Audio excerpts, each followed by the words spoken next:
Hello there.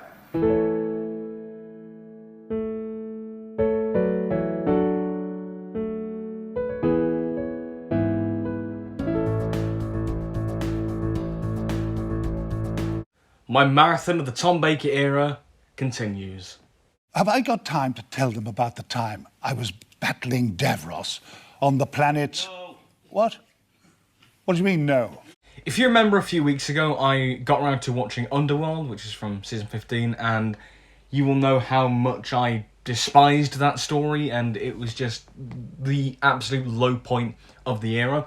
But the thing is, season 15 and 16, the kind of the majority of the Graham Williams era, really was not doing it for me for the most part. I mean, the best stories at most were just really solid, but not the kind of top tier stuff that you had in the Hinchcliffe era. And put them in like a season 13 or 14, they'd probably be some of the weaker ones of those seasons, in all honesty. And then the ones that I didn't like, which were the majority of them, to be honest, were either really mediocre and dull, or just downright unwatchable for the most part. So you can imagine I was pretty desperate to get to City of Death when I got to it, because I just sat through 2 seasons of really kind of not particularly amazing stuff. And this is... City of Death, it's not my favourite Tom Baker story, and not my favourite one so far.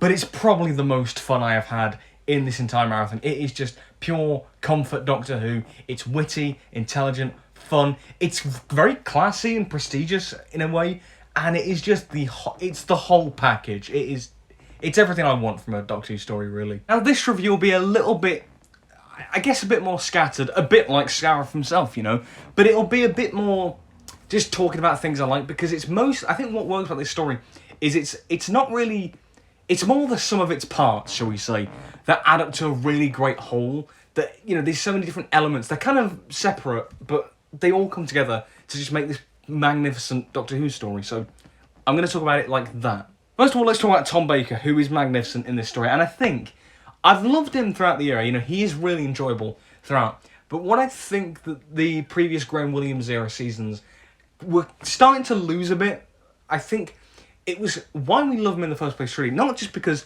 he's very funny, which of course he is. Like, there's so much witty dialogue in this story, helped by, you know, Douglas Adams' great script. But the thing is with Tom Baker's Doctor, he's silly, he's outgoing, he uses humour to disarm his enemies. He's very outgoing and confident, but he's ridiculously intelligent, and he uses humour to bluff them and play them as fools.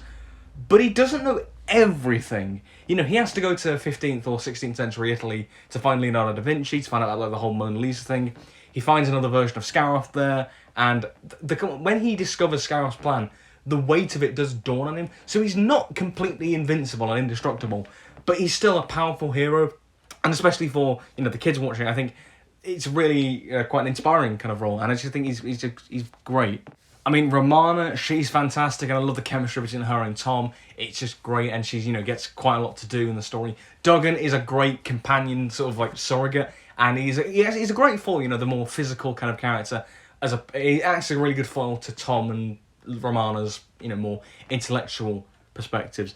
You've got so many other fun characters, like there's the Professor character, there's Herman, who's like the henchman, you've got John Cleese makes a cameo as an art critic, and I think that's quite incredible, the fact that John Cleese can make a cameo. I mean, this is 1979, he's at the height of his powers with like 40 Towers and Monty Python, but he's not the main draw of the story. It's like everything else as well as him, which is a testament to how good the story is. And then you have one of the best one-off villains of the era, especially, maybe even of all of Classic Who.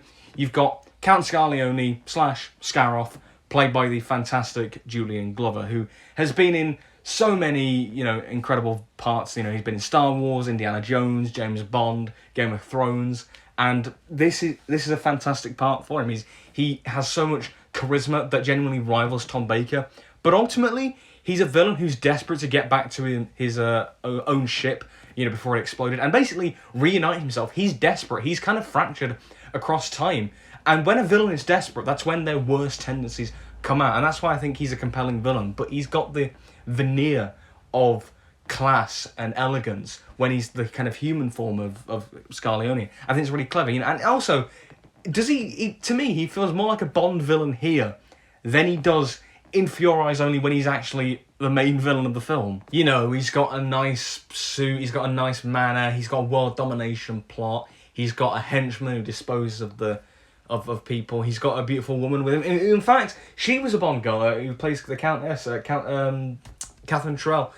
She was in Majesty's Secret Service, I think. So, the more you know. There's just so much about how the story's crafted that is brilliant. I mean, Douglas Adams' script, you know, it's so witty, and I think it's probably the wittiest and funniest Doctor Who story, or one of them anyway. It's just, I was quoting along so many great one-liners. Where are we going? Are you talking philosophically or geographically? Philosophically. Then we're going to lunch. But as well as the humour, it's got a really clever plot that plays around with time in a very sort of new series way. That it's very ahead of its time, the story. You know, so many things I could feel like influencing, you know, especially like Steven Moffat's kind of writing. It is, feels almost like the blueprint of what you'd get in his era. There's so much, and the kind of scale, you know, you get Paris, you get like Renaissance Italy, you also get the dawn of time, you know, as well. And there's, you know, so much variety, and there's a sort of grand epic scale.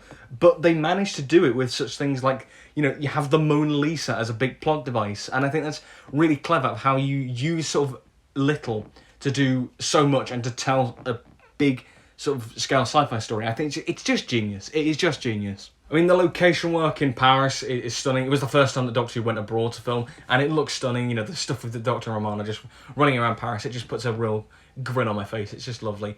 The direction, I think, is really good. There's some really fantastic shots, some great model work, like Scarab's spaceship at the beginning, a really great little model.